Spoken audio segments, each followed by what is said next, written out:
Hello guys, देखो আমি উড়ার ডাল নিয়েছি। আমি আজকে বানাতে চলেছি দই বড়া বা সাদা বড়া। সেটার জন্য আমি ডালটাকে প্রথমে মিক্সিতে বেটে নেব। আমি এই মিক্সিং জারের মধ্যে সব উড়ার ডালটা নিয়ে নিয়েছি। এর মধ্যে নুন, সামান্য চিনি, কাঁচা লঙ্কা, জিরে আর আদা নিয়েছি। এটাকে আমি পেস্ট করে নেব। গাইস, আমি এই ব্যাটারটার মধ্যে একটু খাবার সোডা অ্যাড করলাম, যাতে ব্যাটারটা যখন আমি ফ্রাই করব, বড়াগুলো ভাজবো, তখন যেন খুব ফুলে ওঠে। আর এই ব্যাটারটাকে আমাকে এইভাবে কন্টিনিউয়াসলি 15 মিনিট মতো এইভাবে ফেটাতে হবে, তাহলে এই ব্যাটারটা ফুলবে। আর যত ফুলবে তত এটা ফ্লপি ভাব আসবে। গাইস, আমি এর মধ্যে কারি পাতা, জিরে আর হিং অ্যাড করেছি। এবার আরও কিছুক্ষণ আমি ব্যাটারটাকে ফেটাবো।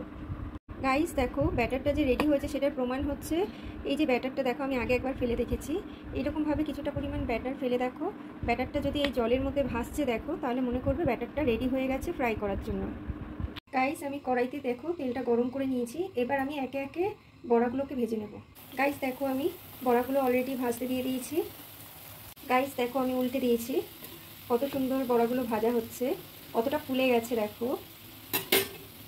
গাইস, আমি দই বড়াটার জন্য বড়াটাকে ভেজানোর জন্য জল গরম করে নিয়েছি। এটা খুব বেশি গরম করব না, মানে জলটাকে একদমই ফোটাবো না। কিছুটা গরম হলেই আমরা বন্ধ করে তার মধ্যে বড়াগুলো একে একে দিয়ে দেবো। এর মধ্যে আমি হিং অ্যাড করলাম আর কিছুটা নুন অ্যাড করলাম। এবার ভালো করে মিশিয়ে দেবো জলের মধ্যে। এবার বড়াগুলোকে আমি একে একে এই জলের মধ্যে দিয়ে কিছুটা সময়, মানে 8 ঘন্টা মতো ভিজিয়ে রাখবো।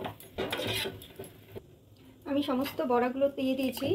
এবার বড়াগুলো যাতে সফট হয়ে যায় তার জন্য কিছুক্ষণ এইভাবে ভেজানো থাকবে। গাইস, তোমরা দেখতে পাচ্ছ বড়াগুলো অনেক বড় হয়ে গেছে, কারণ জল ঢুকে এটা ফুলে গেছে। এবার আমি ভালো করে জল নিগড়ে বড়াগুলোকে রাখবো। আমি দেখো একটা পাত্রে টক দই নিয়ে নিয়েছি। এবার এর মধ্যে আমি পাউডার সুগার অ্যাড করছি কিছুটা পরিমাণ, কারণ দই বড়াটা একটু মিষ্টি হয়। তো আমি পাউডার সুগার নিয়ে নিলাম আর একটু বিট নুন নিয়ে নিলাম। এবার এটাকে ভালো করে ফেটিয়ে নেব। দেখো আমি দইটাকে ভালো করে ফেটিয়ে নিয়েছি। গাইস, দেখো আমি দই বড়াগুলো নিয়ে নিয়েছি জলটাকে নিগড়ে। এদিকে তেঁতুলের রেড চাটনি করেছি আর ধনেপাতার গ্রিন চাটনিও করে নিয়েছি। এর রেসিপিটা আমি তোমাদের শেয়ার করে দেবো। এবার এইরকম একটা মিক্সিং বোল নিয়ে নিয়েছি। এর মধ্যে এবার আমি বড়াগুলো অ্যাড করব।